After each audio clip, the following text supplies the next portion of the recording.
Hello everyone! So gagawa po tayo ng pangmerienda para sa mga bata kasi natutulog pa sila sa tanghali.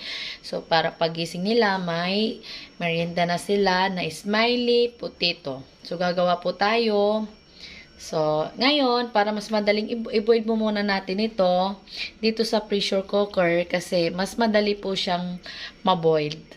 So mas madaling maluto, save ng gasol, save pa sa time. So, tara na!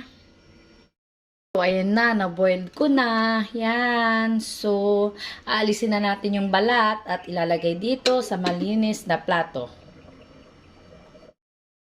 So, ito na po yun. Na-boiled ko na po yung ilang pirasong potato. Saka, prepare na po tayo ng cornstarch.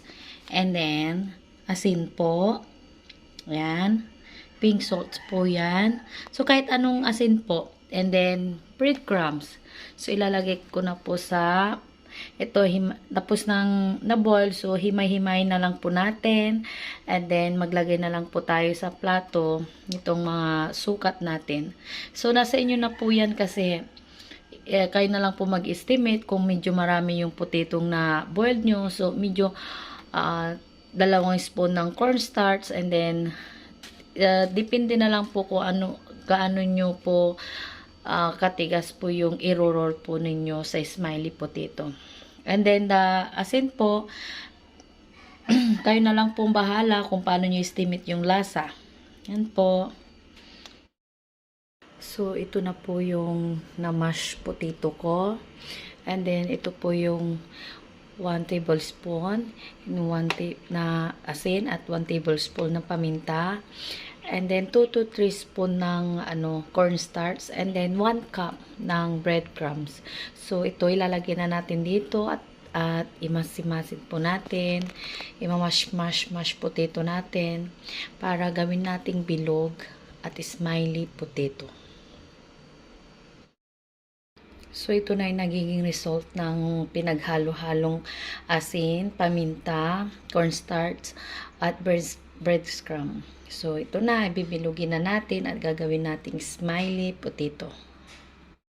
So, ito na, nakapaghugas na tayo ng kamay. So, maglalagay ako ng konting oil para hindi siya magdidikit-dikit habang binibilog-bilog natin siya. So, ito. Ipa-flat surface natin siya dito. Yan.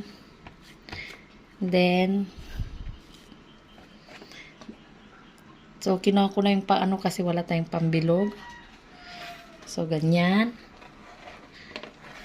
Kukunin natin gilig. Ibalik na naman natin dito kasi sayang. Then, ito. Kahit anong pambutas, basta kasya sa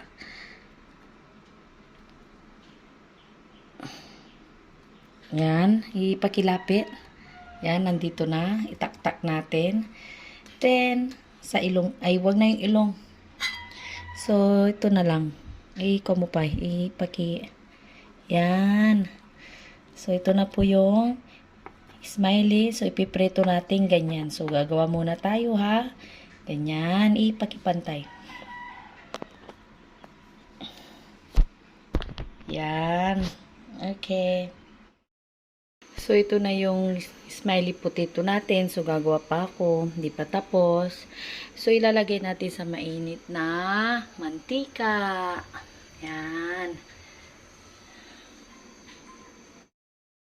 So, ayan na po yung smiley potato.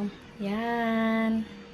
O, diba? Magugustuhan ng mga junakis natin. So, nasa inyo na kung ano yung gusto nyong pangsawsaw kasi gusto ng mga anak ko is ito. Sweet blend ketchup. So, yan. Kainan na. So, salamat sa panonood and please subscribe to our channel. Thank you!